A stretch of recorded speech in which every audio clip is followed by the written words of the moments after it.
kita harus sadar bahwa dengan ada namanya krisis atau ancaman terhadap reputasi mereka. Jadi tergantung krisisnya sih Mbak. Jadi kalau misalnya dia nasional level dan besar, itu biasanya udah sampai harus CEO-nya turun, presidennya turun, bahkan sampai orang-orang kalau dia global company, orang dari globalnya juga harus turun.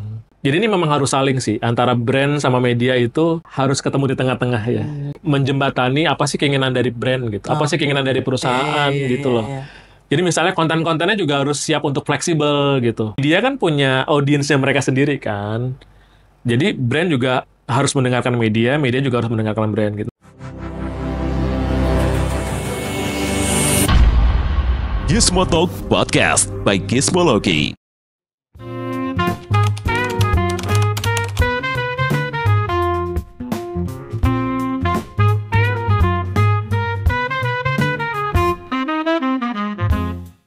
Halo Gizmo Friends, ketemu lagi bareng Sari di sini. Kita lagi ada di SQ, bukan Singapura ya, South Quarter.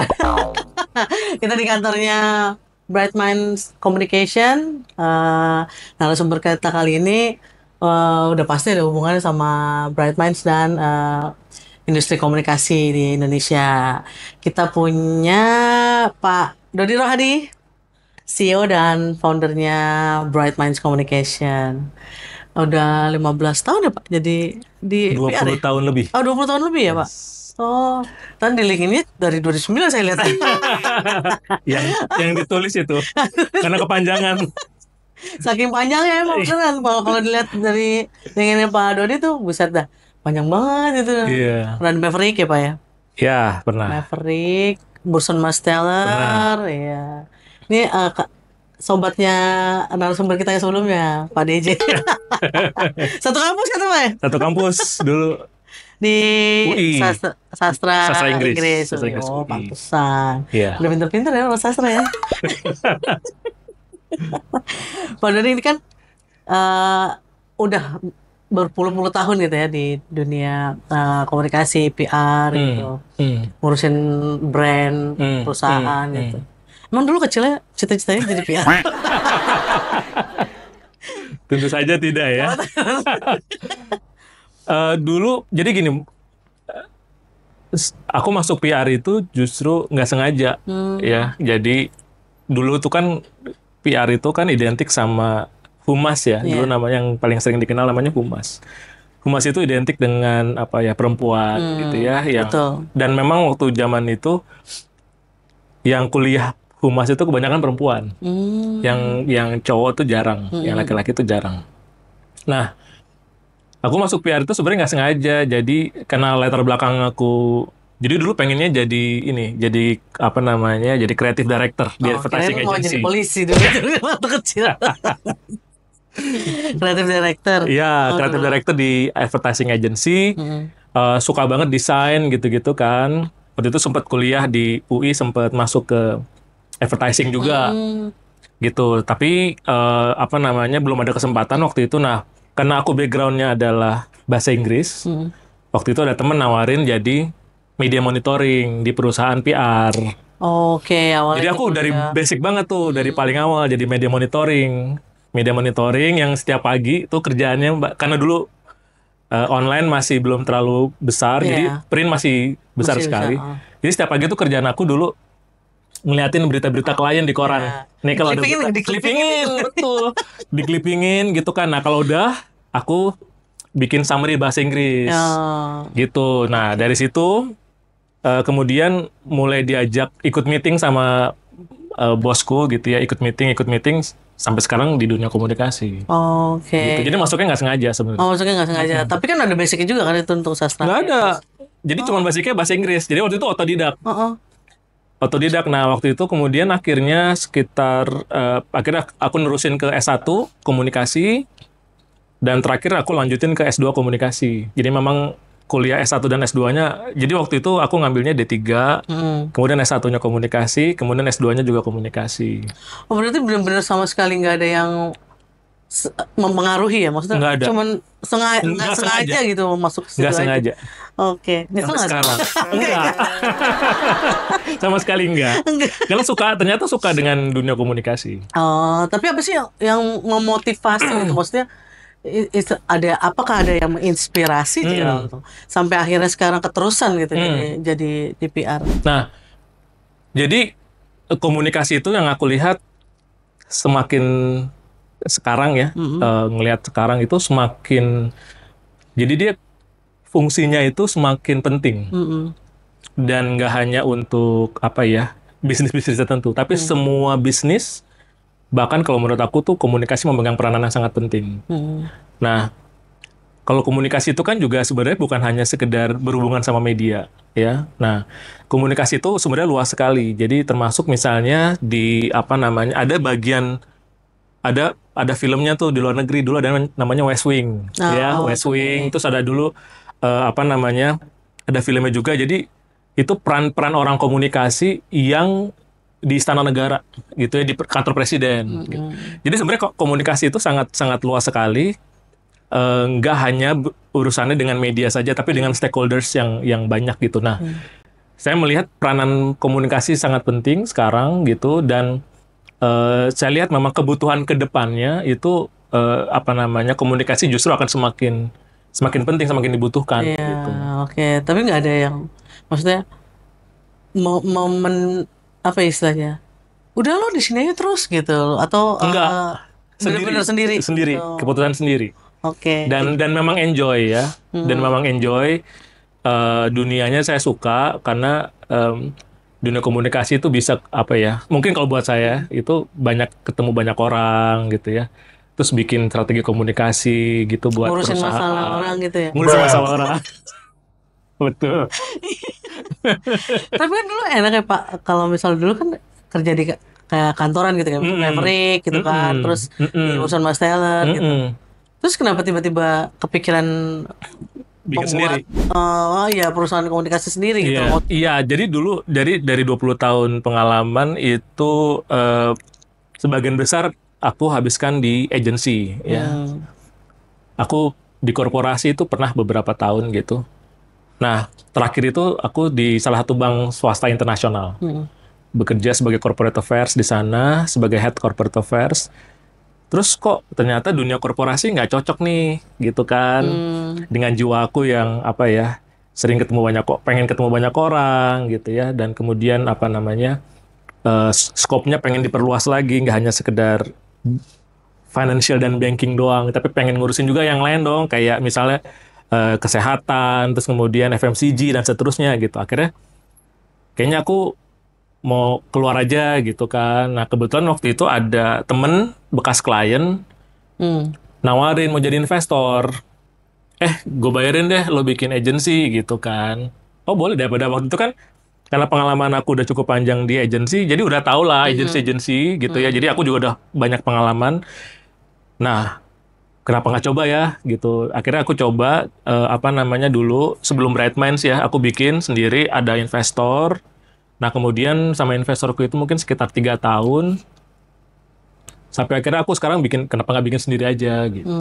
Tapi ada goals pribadi nggak sih? Maksudnya dengan mendirikan perusahaan sendiri? Goals pribadinya sebenarnya karena aku udah pengalaman di agency dan di korporasi, jadi aku menciptakan sebuah culture baru nih di Bright Minds. Oh, oke. Jadi culture itu yang aku ambil dari beberapa perusahaan ini, kemudian aku mix dan aku terapkan di Bright Minds gitu. Nah, mungkin goalnya lebih ke kayak pengen bikin, kalau buat ke eksternal, pengen menjadikan Bright Minds itu sebagai go-to-nya buat komunikasi gitu ya.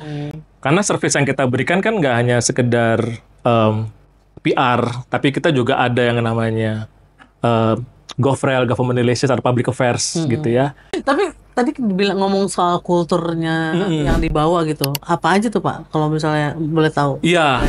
Jadi kita tuh ada values yang dan itu aku bikin sendiri sama teman-teman ya, values yang kita bangun. Nah, salah satu yang utama itu adalah kita sebutnya collaborate with empathy.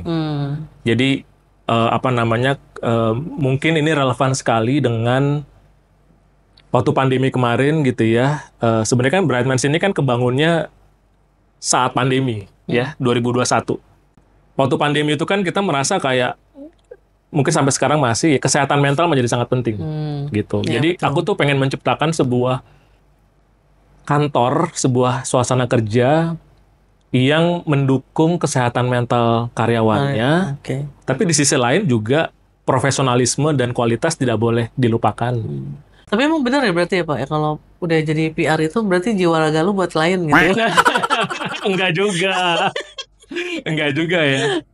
Fokus apa ya, memberikan kualitas dan profesional itu mutlak harus ya kalau buat aku. Tapi kayak misalnya gini, di Brightmans kan juga ada yang namanya rest day kita. Jadi setiap Jumat minggu ketiga itu kita ada rest day di mana satu kantor itu kita liburin.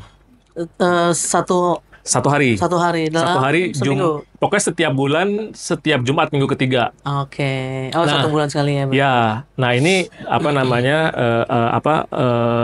karyawan bisa istirahat gitu ya, dan kita udah informasikan ke klien, dan sejauh ini klien terima-terima aja gitu ya, nggak ada masalah. Mereka berusaha untuk menghormati butuh istirahat gitu ya, butuh apa namanya, butuh terutama buat keluarga gitu kan. Tapi emang klien bisa memahami Bisa. hal itu. Bisa. Karena kan kalau misalnya kita lihat kan PR itu kan nggak cuma ngurusin apa media, wartawan atau segala macam gitu kan. Tapi kan kalau misalnya mereka tiba-tiba ada krisis, ada isu, nah itu Betul. gimana? Kalau isu atau krisis berbeda. Jadi aku selalu bilang ke teman-teman, krisis sama isu itu kan pengalaman kami biasanya terjadinya tidak sepanjang tahun. Oke. Jadi, nah memang pada saat isu atau krisis, kita komitmen ke klien 24 jam, 7 hari seminggu. Tuh. Nah, iya. Ya, jadi kayak dulu waktu kita pernah handle Kementerian Kesehatan waktu pandemi, itu 24/7 tuh. Jadi meeting sama orang Kementerian Kesehatan itu bisa hari Minggu gitu ya. Meeting sama Pak Menteri itu bisa Minggu malam gitu. Udah nggak ada waktu tuh. Tapi aku bilang ke teman-teman bahwa ya kalau isu atau krisis, karena waktu itu sebenarnya bukan krisis ya, tapi waktu itu kan isunya adalah banyak orang nggak mau vaksinasi kan. Iya. Sementara vaksinasi itu penting banget, pemerintah tuh harus terus mengkampanyekan, mengedukasi pentingnya vaksinasi. Tapi banyak orang juga yang kemudian dengan berbagai alasan gitu menentang vaksinasi. Jadi waktu itu tugas kita mendampingi Kemenkes untuk terus memberikan edukasi gitu ya. Nah, kita bilang sama teman-teman bahwa ya kalau isu atau krisis beginilah kondisinya gitu. Jadi harus siap. Dan waktu itu kita pegang Kemenkes itu hampir 6 bulan. Jadi sepanjang 6 bulan itu beneran Sabtu Minggu kita keganggu. Nggak bisa ada waktu istirahat. Ya, keluarga di rumah udah komplain juga. Nggak bisa tidur, tidur di kantor. Itu bahkan udah jam berapa gitu ya, jam 10 malam itu tiba-tiba bisa ada telepon dari klien gitu. Terus kemudian kan ada isu kan, misalnya kayak waktu itu ya macam-macam lah ya, ada serangan dari netizen dan seterusnya gitu. Jadi itu beneran handphone tuh selalu nyala tuh gitu. Apalagi dari netizen, anti vaksin, betul sekali, betul gitu. sekali. Nah itu gimana itu kalau misalnya mengatur ketika hal itu terjadi gitu loh, mengatur karyawan dengan kliennya. Seru ya. Iya, makanya saya juga mikirin nih kayak gimana gitu. Saya juga yang kalau wartawan kan kalau misalnya ada isu ya udah langsung gitu kan, Betul breaking kan? news Iya. gitu, segala macam gitu. Tapi kan kalau PR kan lebih complicated lagi gitu. Jadi sekarang ini tim kita ada sekitar 25 ya, tapi yang konsultannya mungkin di 23-an gitu. Nah, waktu itu jumlah kita jauh lebih sedikit lagi. Jadi waktu itu kita cuma 5 orang kali ya. Nah, memang yang waktu itu yang saya alokasikan khusus untuk pegang Kemenkes itu hanya 2 atau 3 orang. Dan waktu itu akhirnya aku ngambil freelancer. Iya. Aku hire orang dari luar untuk bantu gitu ya. Karena kalau kayak tadi kan nggak mungkin semua timku aku minta bantuan. Klien yang lain kan nggak ada ngerjain. Gitu. Tapi memang, nah mungkin karena karena aku suka ya, justru adrenalinku tuh terpacu ketika handle yang kayak gitu-gitu. Emang idealnya kalau satu klien untuk PR itu berapa orang sih? Kalau di agency? Tergantung. Ada yang, jadi kan kita ke klien itu kan ada 2 jenis nih. Ada yang retainer itu biasanya yang 1 tahun. Ya, oke. Ada yang modelannya project. Ya, project itu misalnya ada 1 project mau bikin di bulan depan gitu ya. Nah, ada yang retainernya itu satu klien bisa banyak project di bawahnya. Nah, itu biasanya timnya agak besar karena intens banget gitu ya. Tapi ada juga klien yang meskipun retainer, tapi dia projectnya nggak terlalu banyak gitu. Jadi satu bulan mungkin ada satu bulan satu. Nah, ini biasanya mungkin timnya antara 4 sampai 5 orang. Oh, Tapi satu. kalau yang model project besar kayak gitu, yang satu bulan bisa ada beberapa project sekaligus, itu bisa sampai 8 orang. Oh, Tapi kan satu orang nggak hanya mengerjakan klien itu doang kan. iya, ada Nah, ada dibagi-bagi pendampingnya. lagi gitu.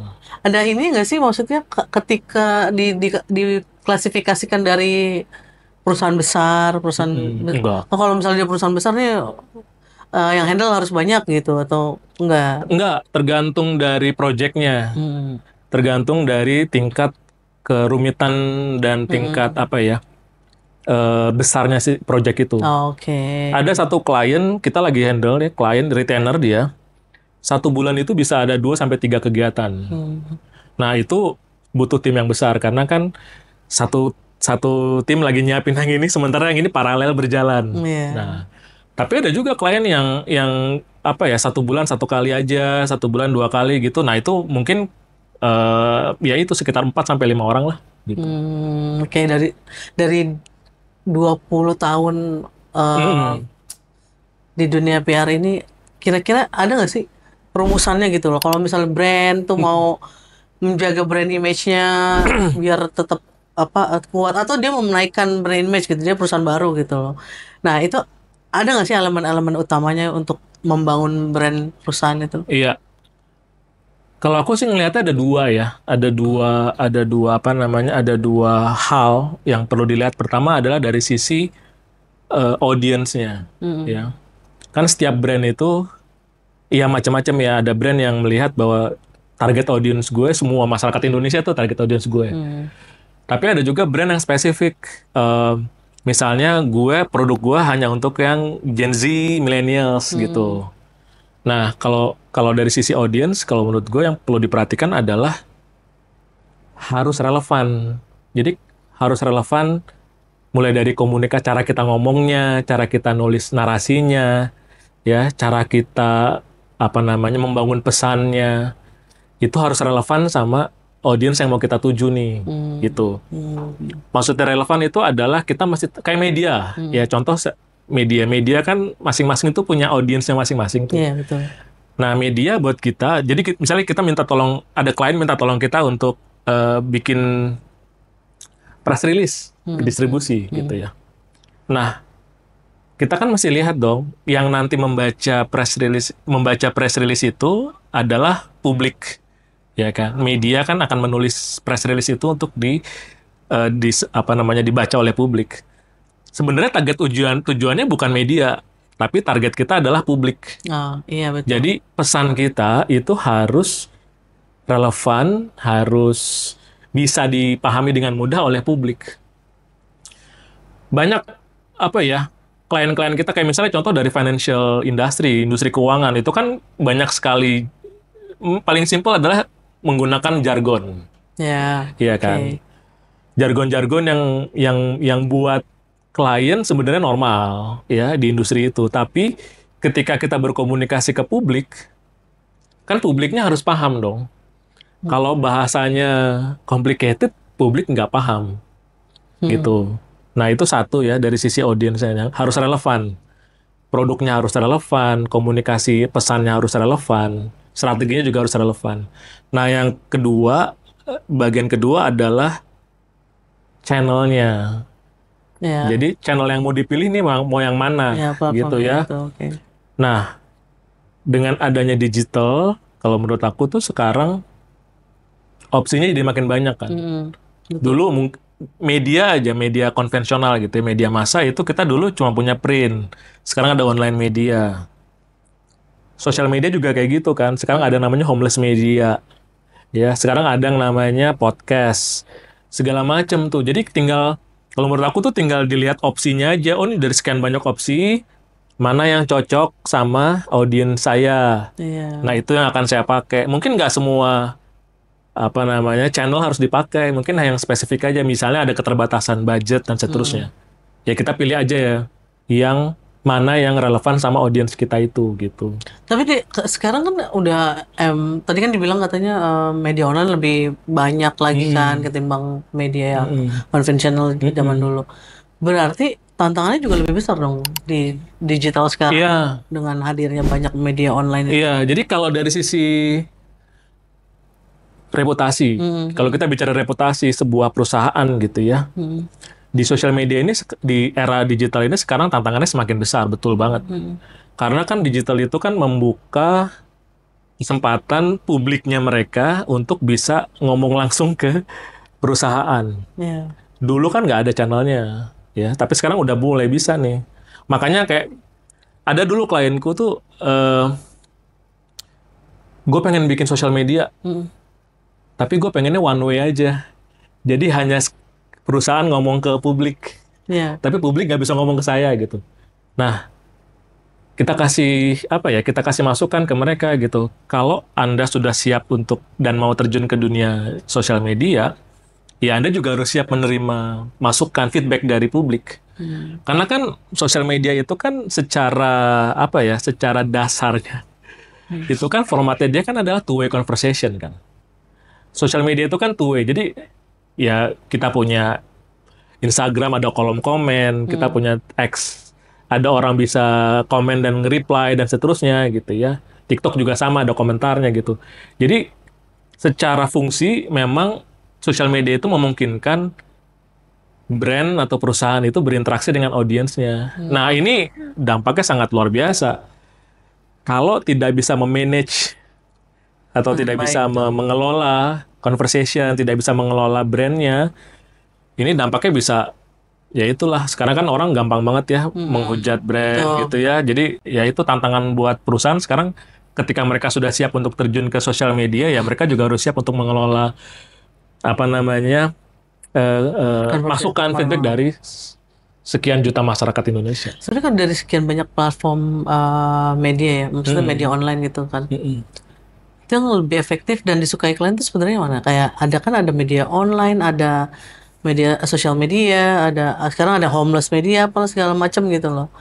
Sebenarnya yang lebih disukai klien dan lebih dianggap lebih kena sasaran tuh yang mana? Kalau idealnya, kalau dimauin sama klien, biasanya sekarang mengarahnya sudah kombinasi, udah mix antara media, kita nyebutnya media massa konvensional, ya, sama sosial media tuh mereka udah mix. Ya, jadi sekarang misalnya contoh, kalau mau bikin acara gitu ya, klien mau bikin acara misalnya press conference gitu, mereka mau launching produk. Dulu hanya cukup sekedar ngundang media datang ke press conference aja. Tapi sekarang mereka udah mikirin juga placement. Misalnya di homeless media mana gitu ya. Karena produk mereka yang mau mereka jual ini adalah produk-produk yang sesuai sama masyarakat, misalnya dengan kelompok Gen Z dan millennials yang mereka heavy banget di media sosial. Yes, mereka ya seberapa banyak sih Gen Z millennials kita baca media gitu ya. Tapi mungkin konsumsi sosial media mereka jauh lebih tinggi gitu. Makanya sekarang kebanyakan klien kita maunya mix antara antara media konvensional atau media massa dengan homeless media, podcast gitu. Jadi dari sisinya kami sebagai konsultan, dan ini yang aku minta ke teman-teman semua, bahwa banyak baca, banyak nonton, banyak buka sosmed gitu ya. Karena klien-klien kita juga bergeraknya udah ke arah sana semua kan. Kalau kita masih terbatas hanya ngasih saran atau rekomendasinya di sini doang, sementara di dunia sana sudah sedemikian luasnya, kita udah nggak relevan sama klien kita lagi. Jadi klien kita udah, ngapain gua hire lo gitu kan, gitu sih. Kalau misalnya untuk menjaga reputasi si brand itu di dunia di digital ya gitu loh, di dunia maya lah istilah gitu. Itu ada strategi yang efektif nggak sih? Atau mereka dinamis gitu, berubah-berubah? Di zaman sekarang, di mana orang sudah semakin bebas mengeluarkan pendapat gitu ya. Bahkan sekarang ini kalau kita bicara soal, kita bicaranya soal informasi ya. distribusi informasi itu kan sekarang nggak hanya lewat media konvensional. Mm-mm. Nah, ini justru kalau menurut aku justru media konvensional atau media massa itu sekarang justru tugasnya semakin berat. Karena kan harus menjadi jadi kayak go-to-nya orang mencari berita yang faktual Oke. itu harus ke media. Hmm. Karena kan setiap hari ini kan kita menerima informasi demikian banyak. Bisa lewat WhatsApp grup, Iya. gitu kan. Saya aja WhatsApp grupnya ada 10-an kali ya. Keluarga dan seterusnya. 10 Iya. doang, oh kalah. Iya kan? Bahkan bisa lebih kan. Aku Kita menghindari kebanyakan WhatsApp group karena notifikasinya bikin Soalnya males. saya ada WhatsApp sekolah grup, Iya. ibu-ibu gibah gitu-gitu, ada banyak. Dan itu informasi semua kan Iya. isinya kan. Mau soal pilkada yang lagi rame, Nah, itu iya, bisa betul. dari berbagai macam komunikasi itu kan, kanal komunikasi itu. Jadi karena saking banyaknya yang tentu saja menjadi tantangan adalah bagaimana mengetahui berita mana yang benar, berita mana yang salah. Oke. Nah, ketika kita menerima satu informasi, misalnya kaitannya sama klien kita gitu ya. Klien kita banyak banget diinformasikan, disebarkan informasinya tidak benar gitu kan. Tapi kan publik nggak semuanya tahu Iya. bahwa ini beritanya benar, ini beritanya salah gitu ya. Oh, kalau menerima sebagai simple lah, sederhananya kalau kita terima informasi, misalnya ada orang ngirim artikel, judulnya aja udah bombastis gitu ya. Kan pasti kita tertarik untuk ngebuka gitu ya. Padahal mungkin isinya nggak sesuai dengan judulnya gitu. Jadi rentan banget tuh yang namanya korporasi atau brand itu diberitakan secara tidak benar gitu. Nah, disinilah mungkin salah satu service yang kita berikan ke klien. Jadi kita nyebutnya crisis management gitu ya. Jadi kita membantu klien untuk memanage informasi-informasi yang salah itu, kemudian kita klarifikasi. Jadi yang kita lakukan adalah kita mengklarifikasi. Mengklarifikasi itu banyak caranya gitu ya. Dan balik lagi, dulu enaknya mengklarifikasikannya waktu zaman dulu cuma ada satu media doang. Iya. Ya udah situ aja kan. Saya bikin hak jawab, iya gitu kan. Terus bikin klarifikasi ke media. Sekarang kan nggak bisa. Setiap orang bisa komentar. Dan juga sekarang gimana caranya ngerespon, tapi orang di sana nggak ngebales. Iya. Sekarang kan jadinya kayak debat gitu kan. Nah itu kan yang mungkin perusahaan nggak mau gitu. Nah itu banyak sih banyak tekniknya gitu ya. Berarti Banyak intinya style. si media online atau media konvensional yang kayak website gitu segala macam itu masih berpengaruh terhadap reputasi masih. brandnya. Oke. Jadi kalau buat klien itu yang utama tetap, kalau buat klienku ya pengalaman ya. Jadi yang paling utama justru yang media konvensional sama media massa. Itu yang paling utama, baik itu yang mau print online gitu ya. Itu buat mereka masih utama karena ya itu tadi channel. Karena kan kalau media itu kan kerjanya mereka ada etika jurnalistik ya. Jurnalis harus check and recheck gitu-gitu kan. Jadi ada kesempatan bagi klien kami untuk mengklarifikasi kalau ada berita yang salah gitu dan seterusnya. Tapi kan itu tidak terjadi di sosial media. Iya. Sosial media kan orang bebas berpendapat. Nah, bayangkan, yang paling penting kalau menurut aku yang kita sarankan ke klien adalah setiap hari mereka harus monitoring. Jadi mereka harus tahu nih, baik di media konvensional sama di sosial media, orang ngomongin apa sih soal gua. Iya gitu. Ketika mereka tahu mesti ngapain gitu. Oke. Kalau buat perusahaan sendiri, maksudnya buat brand gitu loh. Ada nggak sih dari Pak Dodi tuh misalnya saran atau tips gitu buat mereka membangun reputasi yang kuat di dunia iya. digital tuh Iya. kira-kira langkah-langkah apa Iya. tuh yang utama? Pengalaman ya, aku berdasarkan pengalaman. Pertama, tidak ada perusahaan bahkan individu yang terbebas dari yang namanya ancaman terhadap reputasi. Iya betul. Ya, baik individu pun. Ya, sekarang kita bicara tokoh politik, ya, tokoh politik itu kan rentan sekali dengan serangan-serangan yang mengancam reputasi. Gitu. korporasi atau perusahaan juga sama. Jadi mereka sangat rentan sekali dengan yang namanya ancaman-ancaman terhadap reputasi. Karena itu tadi, semakin terbuka kanal informasinya, kita harus tahu bagaimana cara manage-nya gitu. Nah, yang pertama itu, jadi kita harus sadar bahwa perusahaan itu harus sadar bahwa mereka rentan dengan ada namanya krisis atau ancaman terhadap reputasi mereka. Nah, ketika mereka sudah paham, artinya mereka perlu menyiapkan diri mereka kan. Nah, menyiapkan diri mereka itu banyak caranya. Misalnya pertama, saya tahu banyak perusahaan sudah menyiapkan SOP atau guideline di dalam internal mereka. Jadi kalau terjadi serangan atau terjadi conversation yang negatif mengenai perusahaan mereka, udah tahu gimana cara menanganinya, step by stepnya udah tahu tuh. Nah, termasuk di media juga kayak gitu. Kalau mereka ada berita negatif gitu, artikel negatif, mereka udah ada step-stepnya gimana cara menanganinya. Nah, aku pernah bantuin beberapa klien, bahkan cara mereka mengantisipasi krisis di digital. Jadi misalnya gini, kita bisa nanti di dalam guideline itu ya, di dalam SOP itu, bentuknya tuh dokumen gitu, guideline. Itu di situ ditulis misalnya, kalau yang ngomong ini followernya masih sekian, mesti ngapain. Kalau followernya udah makro, iya sedetail itu. Kalau yang ngomong ini negatif, udah makro influencer misalnya, mesti ngapain. Itu ada semua, dan kalau sudah di-retweet berapa kali, kita mesti ngapain gitu. Jadi sedetail itu. Nah, itu kita bantu membuatkan dokumen itu, guideline itu buat klien. Jadi pertama mereka harus siap dulu nih. Karena mereka harus sadar kan, yang pertama tadi kan mereka rentan dengan ada yang namanya krisis. Ketika mereka sadar, mereka harus siap. Nomor 2, siapnya mesti punya guidelines. Yang kedua, mesti punya tim.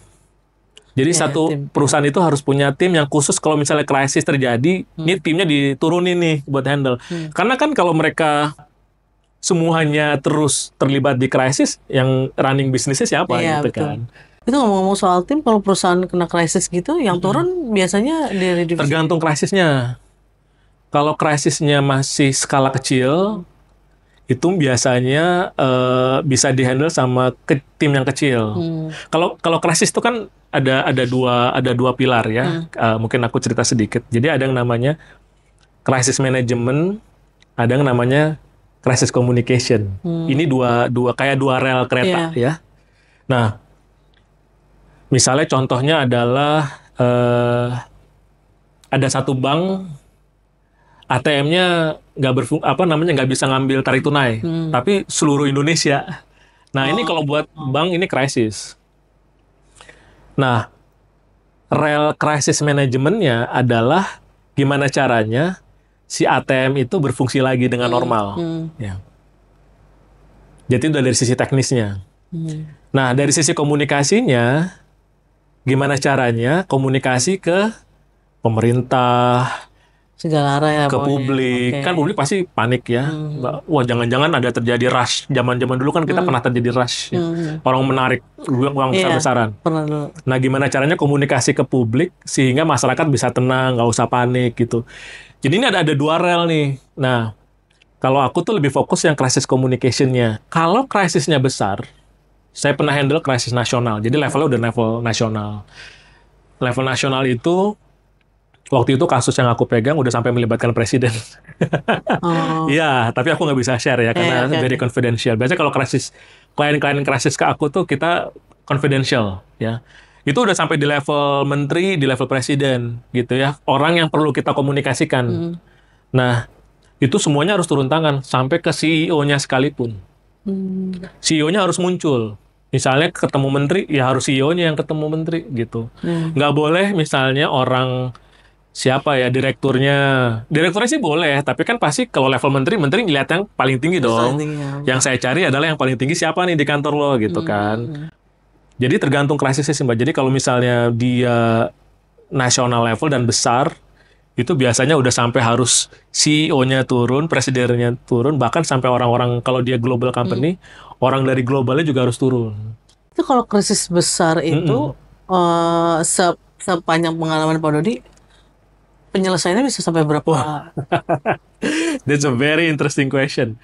Eh, aku pernah gini, kalau krisis itu kan daurnya, apa ya, cycle-nya itu kadang-kadang biasanya gini dia, mulai muncul isunya, naik terus intens, kemudian nanti sampai puncaknya tuh. Di puncaknya itu biasanya udah kacau balau tuh. Udah informasinya udah kacau balau, nggak jelas. Yang negatif apa namanya, tulisan-tulisan negatif, artikel negatif udah banyak banget dan seterusnya, itu puncak. Nah, nanti lama-lama krisis itu kalau kita bisa manage dia akan turun. Gitu, turun nanti hilang ya. Ada juga krisis yang udah naik, turun, nggak mati dia, naik lagi. Terus nanti turun lagi gitu kan. Nah, semuanya aku udah pernah ngalamin nih kebetulan. Yang paling lama yang turun naik itu 6 bulan. Oh, Nah, kalau saya nggak bisa di-spill sih ya. ya nggak bisa. Itu 6 bulan. Nah, itu kayak tadi aku bilang kan, kalau kita krisis kan kita kan 24 Iya. jam 7 hari seminggu tuh. Bayangkan itu 6 bulan ya. Iya, 6 bulan nggak bisa tidur. Nggak bisa tidur tuh. Nah, biasanya kalau krisis itu aku selalu tahan. Jadi sampai kasusnya selesai aku pegang terus gitu. Nah, yang kasus 6 bulan itu aku nggak tahan. Aku istirahat. Jadi aku harus istirahat dulu karena apa ya, udah capek banget ya. Iya. Karena kan Kalau otaknya non-stop juga tuh. nggak bisa mikir. Iya. Jadi harus diganti sama tim yang lain yang lebih fresh gitu ya, gantian gitu. Jadi ganti-gantian gitu. Nah, itu yang paling lama. Kalau paling cepet ada kayak cuma seminggu selesai sih. Oh, Kayak waktu itu aku pernah Itu yang small crisis. small crisis. Waktu itu ada satu restoran dia salah satu apa namanya karyawannya gitu ya, melakukan pelanggaran etika gitu, kemudian nah si karyawannya ini tahu media gitu, jadi dia larilah ke salah satu lembaga gitu untuk minta bantuan, kemudian ngancam dengan bahwa itu, sampai mereka ngomong di media sosial gitu-gitu. Nah, waktu itu kita cuma 1 minggu paling lama ya 1 minggu sampai 2 minggu lah gitu. Ya. Tapi yang paling lama banget ya itu 6 bulan. Bahkan sampai sekarang setahu aku masih berjalan Ya. kasusnya. Ya. Nah, biasanya kalau misalnya ketika brand itu punya menghadapi Mm-mm.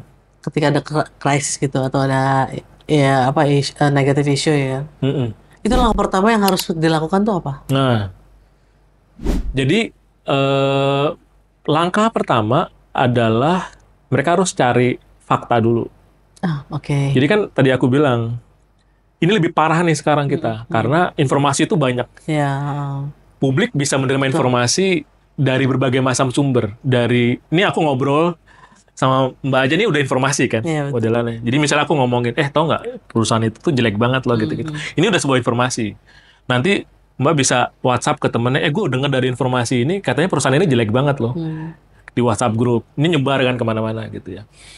Nah, sekarang itu tantangan besarnya adalah bagaimana mengedukasi masyarakat bahwa informasi yang Anda dengar ini, Anda terima ini, tidak semuanya benar. Oke. Nah, jadi apa namanya, langkah pertama harus ngumpulin fakta dulu. Ngumpulin fakta. Jadi, karena kan kalau aku selalu advice ke klien, kalau kita mau ngomong sesuatu di dalam situasi krisis, ngomongnya harus pakai fakta. Ngomongnya harus fakta. Nggak boleh asumsi. Bahkan asumsi nggak boleh. Jadi misalnya asumsi itu gini. Ada satu kasus, ini referensi dari ini ya, dari kasus lain, bukan kasus yang aku handle. Jadi ada satu kasus kejadian, ada apa namanya, kontaminasi produk, makanan gitu ya. Terus kemudian belum terkumpul faktanya, itu si CEO-nya udah berani ngomong ke publik. Saya jamin tidak akan ada lagi kasus keracunan dan seterusnya. Nggak taunya besoknya ada kasus keracunan. Yeah. Nah, ini namanya asumsi. Iya, betul. Jadi nggak boleh tuh kalau di dalam sebuah krisis kita bicara berdasarkan asumsi. Jadi harus fakta. Iya. Fakta. Nah, biasanya kalau awal-awal kejadian itu kan faktanya masih dikit banget ya. Kan kita masih, misalnya contoh apa ya, kebakaran ya. Penyebab kebakarannya kan kita belum tahu nih, masih diinvestigasi polisi. Tapi kan media udah Ya, udah nanya, hapus, segala. netizen udah berasumsi ini pasti kerjaannya ini pasti kerjaannya ini nih kan. Ini udah kacau balau nih informasinya. Nah, yang paling penting itu adalah kita harus tenang dan harus ngumpulin informasi, ngumpulin fakta. Jadi kalaupun kita mau ngomong, itu ngomongnya ngomong fakta. Sesimpel di awal-awal kita ngomong, sorry nih kita belum ada informasinya, nanti kalau udah ada informasinya kita share ya. Itu cukup. Oh, oke. Nah, bagian yang kedua adalah kalau kita udah, pertama paling penting adalah ngumpulin fakta. Yang kedua adalah komunikasi tidak boleh ketutup antara semua pemangku kepentingan. Nah, pengalaman aku di dalam krisis itu perusahaan itu biasanya mereka ketakutan untuk berkomunikasi. Jadi mendingan diem. Gue nggak ngomong apa-apa nih. Oh. Gue nggak mau ngomong gitu. Nah, ini akibat negatifnya adalah kalau ada satu brand atau satu perusahaan itu nggak ngomong, komunikasinya ditutup karena mereka takut. Publik ini kan jadi berasumsi kan. Iya, betul. Karena kan nggak ada statement dari dia. Ya mungkin yang paling simpel kasus yang banyak sering terjadi, misalnya ada gosip tentang pejabat publik gitu kan ya. Ini kan selama pejabat publiknya nggak ngomong, orang kan berasumsi semua kan. Macam-macam tuh, ada yang A, ada yang B, ada yang C, dan seterusnya gitu. Tapi sampai kemudian si pejabat publiknya ngomong, kasih klarifikasi. Nah, baru masyarakat, oh ini informasinya dari si orangnya gitu. Nah, sama, perusahaan juga kayak gitu. Yang penting adalah kalau menurut aku, tetap buka komunikasi, jangan ditutup. Tetap buka, tapi informasi yang kita berikan harus dipilih. Harus yang sesuai dengan fakta aja. Nggak boleh berasumsi, tidak boleh spekulasi gitu ya. Asumsi aja, bilang aja, mohon maaf nih, betul kejadiannya seperti itu, tapi kita lagi investigasi dulu ya, nanti kita akan share kalau kita udah dapat informasinya. Itu cukup. Tapi masyarakat dengar langsung dari sumbernya, dari yang si levelnya lah. perusahaannya gitu. Tidak dengar dari teman-teman yang lain. Gitu. Tapi sepanjang pengalaman Pak Dodi nih ya, Iya. kalau di perusahaan tuh paling sering kena krisis komunikasi tuh kayak gimana sih? Yang paling sering menghantam perut itu brand lah gitu. Nah, ini menarik. Di era yang sekarang ya. Iya, ini menarik. Jadi dulu itu krisis itu biasanya salah satu indikatornya adalah ketika sudah ada di media. Ya, jadi kalau sudah ditulis oleh media gitu ya, dan semakin banyak media yang menulis gitu, semakin banyak publik yang tahu, semakin banyak stakeholders yang tahu, dan berkecimpung di dalam krisis itu krisisnya semakin besar. Nah, sekarang itu banyak krisis yang justru yang aku tanganin ya, itu justru banyaknya munculnya di media sosial dulu. Oh, oke. Karena influencer, KOL gitu-gitu. Influencer. Jadi sekarang itu, ya itu Mbak, jadi sekarang itu kalau aku lihat ya kecenderungannya, ketika sosial media ini membuat orang untuk lebih mudah beropini. Iya.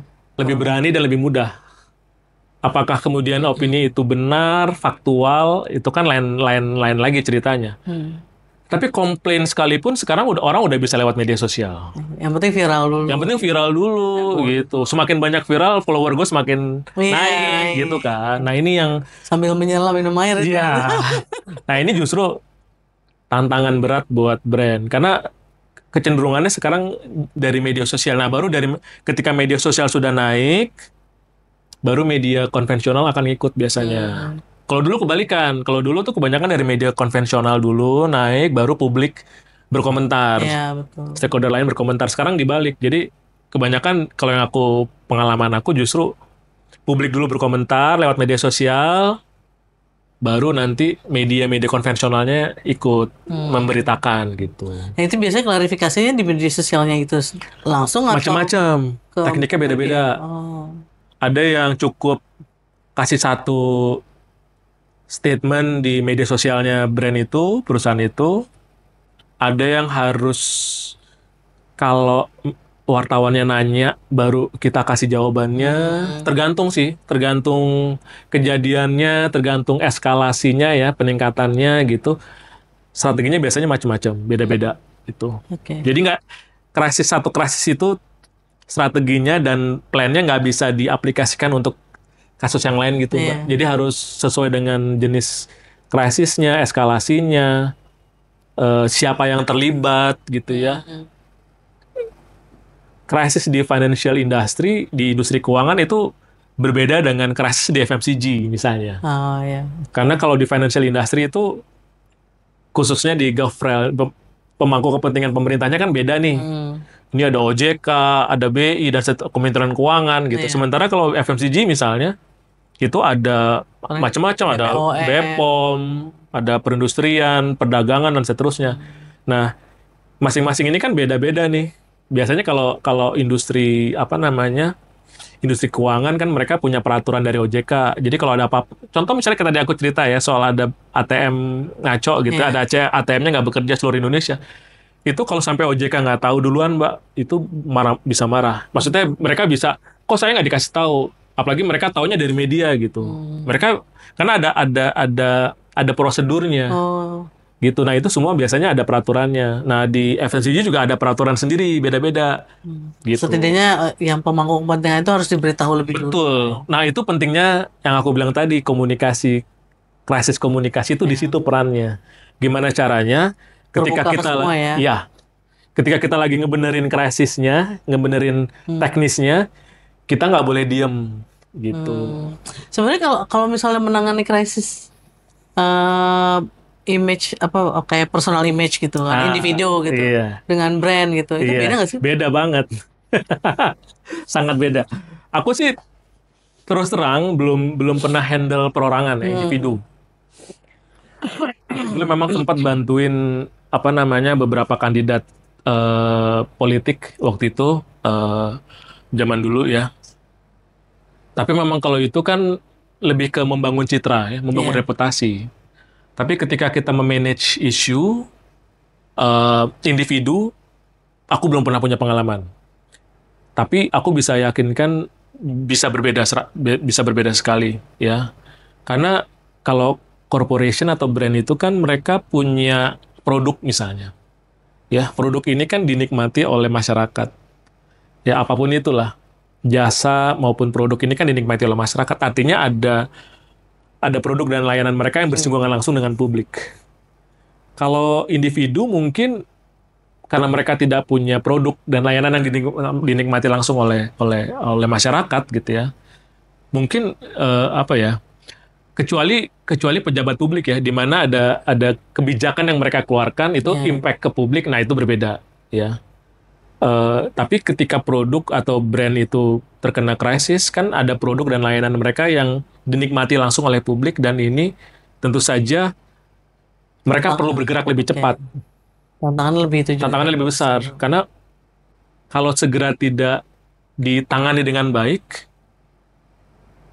akibatnya produknya nggak dibeli sama masyarakat, nggak lagi digunakan oleh masyarakat nggak percaya lagi sama perusahaan itu, sehingga nggak percaya lagi sama semua produk-produknya mereka, dan seterusnya.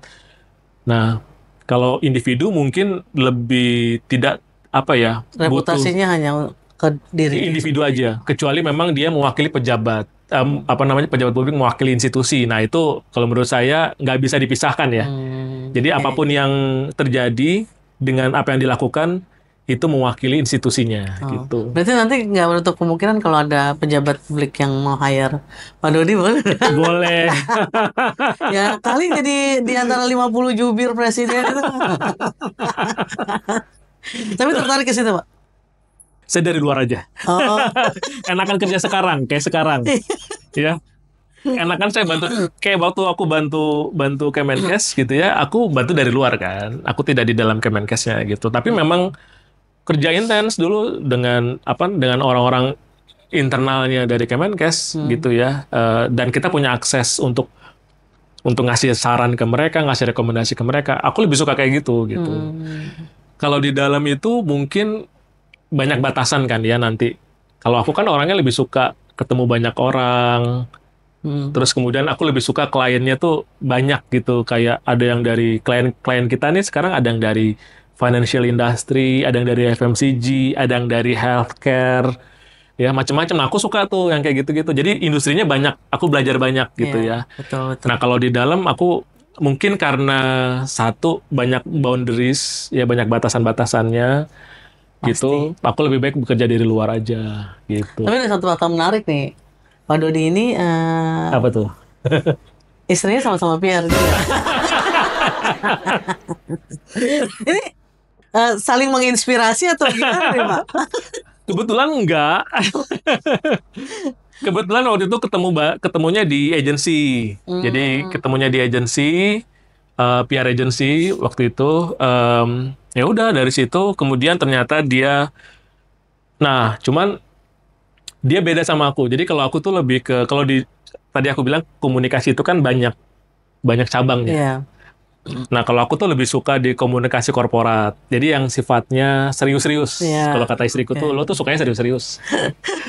Kalau istriku tuh sukanya di consumer communication. Jadi dia yang bukan hura-hura sih, tapi kayak ya aku tuh suka politik, aku tuh suka krisis gitu kan. Istriku tuh nggak terlalu kayak gitu-gitu. Jadi dia pengen yang dia komunikasikan adalah brand gitu ya. Dia lebih suka di brand gitu. Kalau aku tuh lebih suka di corporate. Jadi memang kita punya dua jalur yang berbeda meskipun dari industri yang sama gitu. Tapi kan tetap aja istrinya bisa konsultasi gratis kan? Atau justru sebaliknya? Kita nggak pernah ngomongin soal kerjaan sih. Oh, iya. Kalau di rumah. Kalau di rumah. Kalau di restoran, mau makan malam baru. Iya.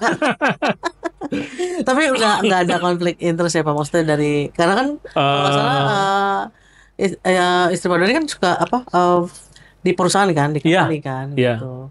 Kadang suka benar-benar nggak pernah ngobrolin. Jadi karena ada klien kita yang mirip sama perusahaan yang dia sekarang kerja ya. Nah itu, tapi memang sebelumnya kita jarang sekali bicara soal kerjaan. Maksudnya detail, saya lagi ngapain, saya lagi ngerjain apa, ini ada project apa, ini ada campaign apa gitu, hampir kita nggak pernah cerita gitu. Karena saya menghormati pekerjaannya dia juga menghormati pekerjaan saya gitu kan. Nah sekarang kebetulan ada satu klien saya yang mirip nih sama industrinya sama dia gitu ya. Ya udah makin nggak ngobrol. Karena kan ada klien juga kan, aku menghormati, respect sama klienku, dia juga respect sama perusahaannya, jadi aku juga respect sama dia. Jadi udah kalau dia mau call tuh di rumah, lu keluar, gue mau call dulu gitu. Ya kita doakan langgeng-langgeng ya. Amin. Nah kita mulai masuk ke future nih Pak. Iya. Menurut Pak Dodi nih, gimana sih masa depannya PR dan komunikasi di Indonesia tuh ke depannya gitu loh. Kira-kira ada nggak sih game changernya gitu loh, yang tren yang bisa mengubah gitu lanskapnya si PR komunikasi di Indonesia ini? Iya. Jadi apa ya? Kenapa 20 tahun di dunia komunikasi? Karena salah satu alasannya juga karena aku percaya industri ini punya masa depan yang sangat cerah dan sangat luar biasa besar potensinya. Sampai saat ini pun masih banyak perusahaan yang melihat komunikasi itu tidak penting, tidak sebegitu pentingnya. Padahal kayak tadi aku bilang, kalau kita bicara soal krisis, ada reputasi yang diancam, ya. Komunikasi itu memegang peranan penting. Jadi cuma ada dua, ada teknis sama crisis communication. Ya, justru komunikasi itu memegang peranan sangat penting. Ketika komunikasinya kacau balau, itu akan merusak penanganan krisisnya, gitu. Nah, tapi aku melihat bahwa kedepannya ini industrinya akan sangat tumbuh besar. Nah, game changernya apa? Kalau aku sih lebih percaya yang namanya teknologi itu akan selalu berkembang. Ya, sekarang ada AI di kantor kami. Saya mengencourage, mendorong teman-teman konsultan untuk menggunakan AI untuk membantu pekerjaannya, ya, untuk riset kayak untuk segala macam gitu ya, untuk riset dasar. Tapi balik lagi, kalau at least di Bright Minds itu, aku harus meningkatkan kualitasnya teman-teman dalam bekerja, ya. Semudah menulis ya. Jadi aku tuh menekankan pentingnya menulis di sini. Menulis itu mau bahasa Indonesia atau bahasa Inggris itu sama-sama pentingnya, ya. Menulis yang baik, mau nulis press release, mau nulis artikel, mau nulis apapun itu harus bagus, gitu ya. Skillnya harus bagus dulu. teknologi itu akan terus berkembang dan sifatnya hanya akan membantu pekerjaan kita. Oke. Tapi kalau orangnya, si profesionalnya itu tidak bisa memanfaatkan teknologinya dengan baik, menurut aku tidak akan terpakai. Tidak akan, kualitasnya tidak akan bagus. Misalnya AI, orang menggunakan AI sekarang, semua orang sangat tergila-gila dengan AI, ngomongin AI di mana-mana gitu ya. Setuju, tapi kalau buat saya peranannya penting, tapi kan at the end of the day yang lebih penting adalah di sini. Otaknya konsultan. Ya. Kalau kita udah dapat informasi ini, gimana caranya informasi ini semua kita susun menjadi sebuah strategi komunikasi yang relevan sama klien. Kalau udah strateginya dapat, kemudian diturunkan menjadi bentuknya misalnya bikin press release. Nulis press release, Mbak, di sini harus bisa semua gitu. Bisa dalam artian harus standar, kita punya standar sendiri lah di sini ya untuk kualitas menulis press release gitu. Dan yang kami janjikan ke klien adalah di setiap account, di setiap akun yang kami pegang itu aku terlibat sebagai orang yang paling senior. Jadi aku masih nge-review, Mbak. Oh gitu.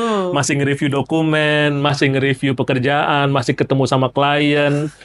Masih, karena buat aku kualitas itu nomor satu gitu. Yang namanya teknologi akan mendukung, akan membantu, memudahkan pekerjaan kita, tapi kualitas konsultan nomor satu. Itu nggak bisa ditawar lagi. Jadi di tempatku tuh sekarang, bukan sekarang ya, dari awal tuh aku bilang ke teman-teman, banyak baca. Ya, kalau kita mau tahu, kalau kita punya klien, harus tahu kliennya siapa, industrinya apa, isunya ada apa aja. Dari mana cara taunya? Ya, dari internet kan, dari internet, dari AI, dari internet dan seterusnya gitu. Jadi teknologi itu dimanfaatkan untuk jadi sebagai perangkat, sebagai tools untuk kita bisa membantu pekerjaan kita.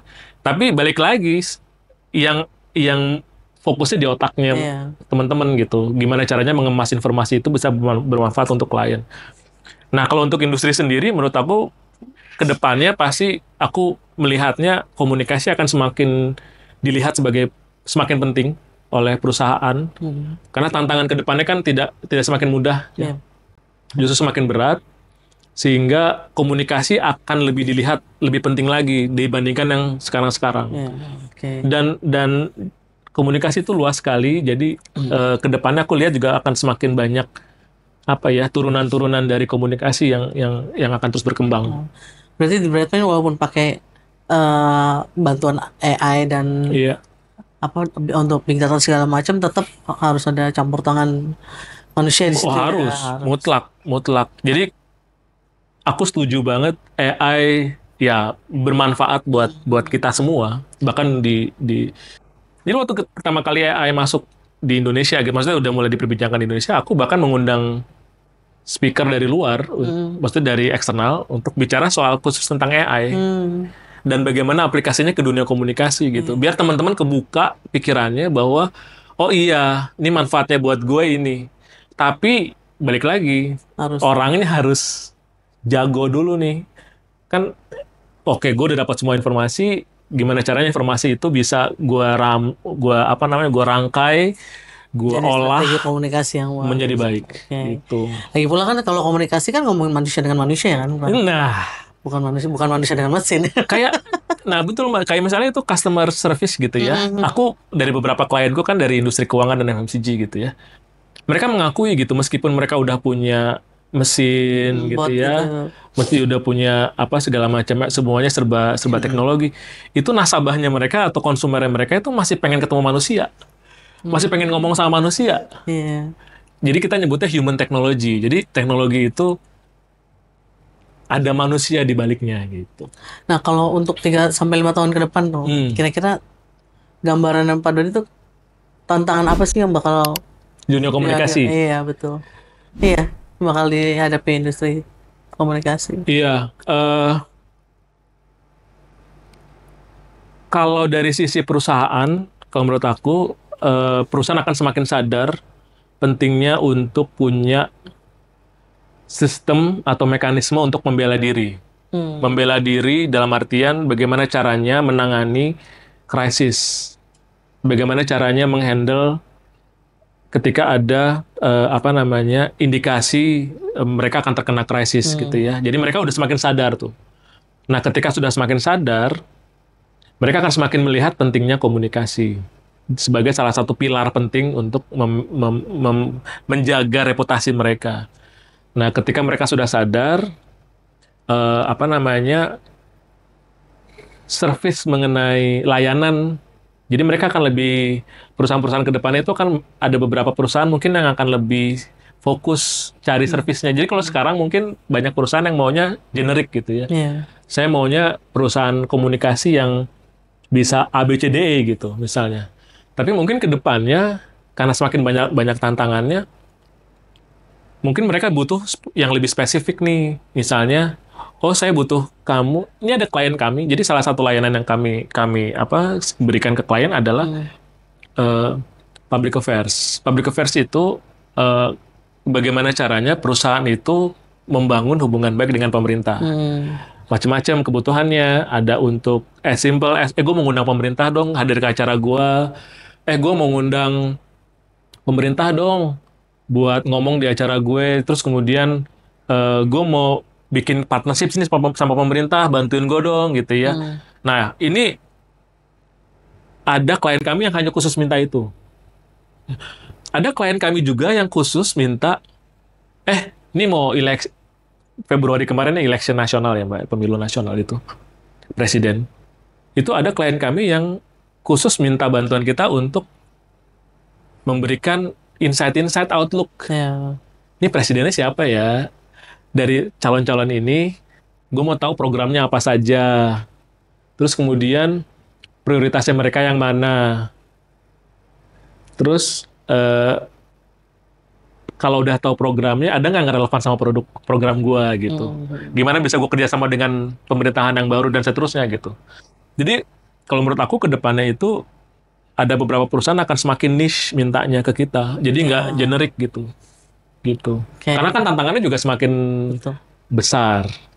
Nah, terakhir ya Pak, nyambung dari awal deh. Sebenarnya menurut pandangan Pak Dodi itu hubungan antara media, PR dan brand tuh sekarang kayak gimana Pak? Apa media udah nggak pernah dilirik lagi? Kayak aku bilang tadi ya,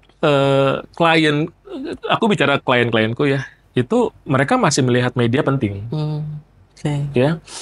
Nah, cuma memang sekarang itu karena ada sosial media dan sosial media punya punya punggawa-punggawanya, netizen-netizennya, influencer-influencernya. Kalau media kan ada jurnalis-jurnalisnya gitu ya.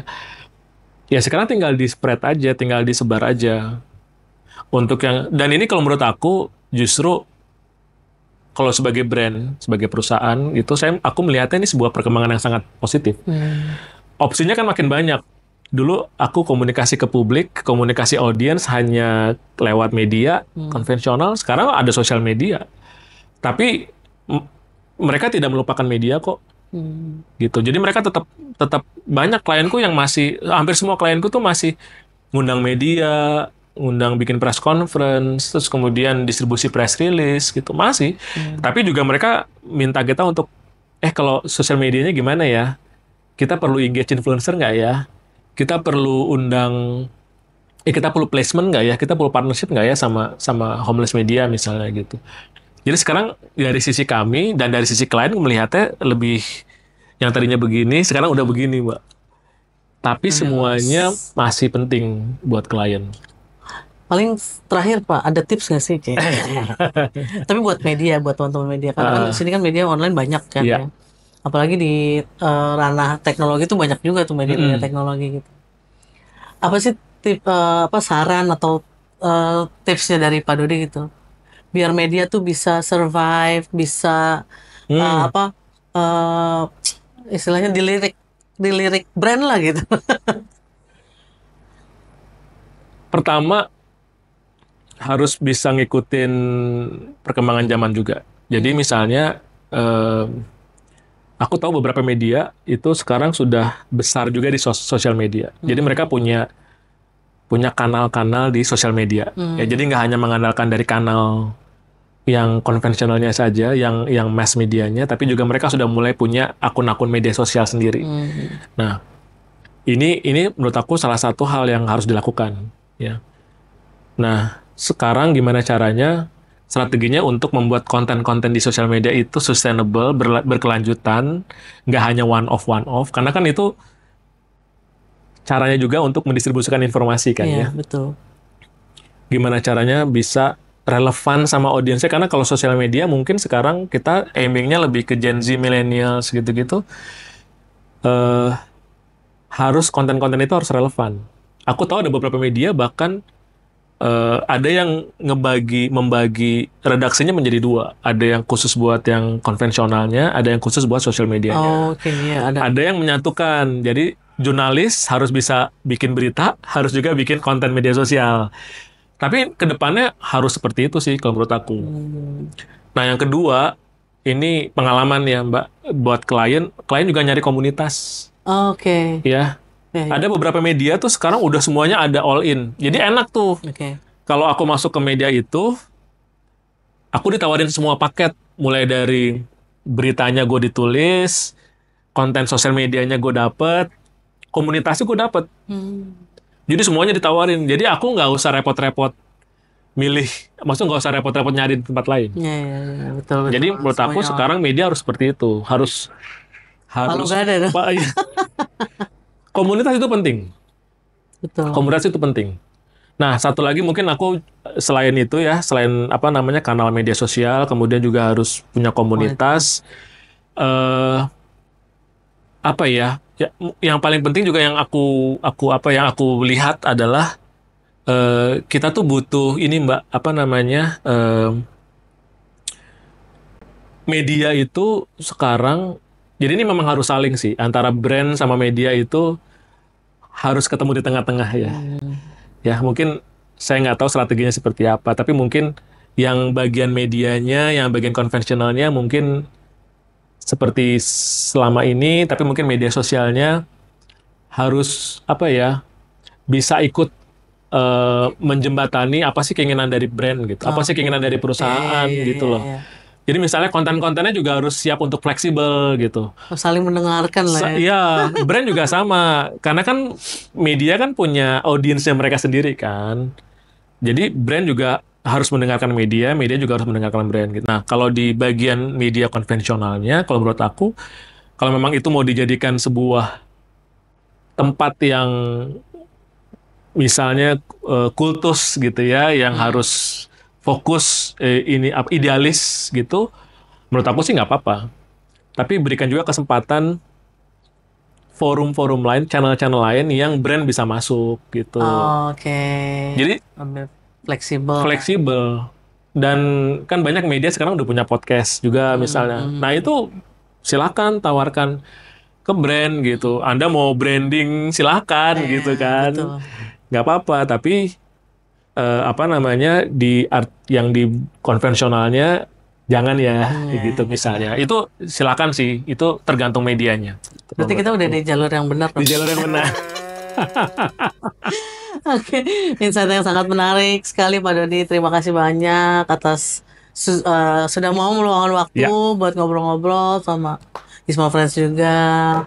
Oke, Gizmo Friends, pasti isinya daging semua nih. Semoga mudah-mudahan. Pasti banyak yang inilah, banyak yang mengambil pelajaran dari podcast kita ini. Karena selalu berbobot kalau Gizmo. Ih, sombong banget kita. Ya tapi bener aku apa namanya sorry ya Mbak, aku terima kasih banget diundang ke podcast Gizmo karena apa namanya udah lama sebenarnya pengen diundang. Karena aku tahu konten-kontennya kan bagus-bagus gitu loh. Jadi wah pengen juga nih gitu. Tapi so terima kasih banget udah bisa jadi salah satu pembicara. Oke, terima kasih. Nah, demikian wawancara kita dengan Pak Dodi. Tunggu wawancara kita berikutnya dengan narasumber-narasumber lainnya. Sampai jumpa, ketemu lagi.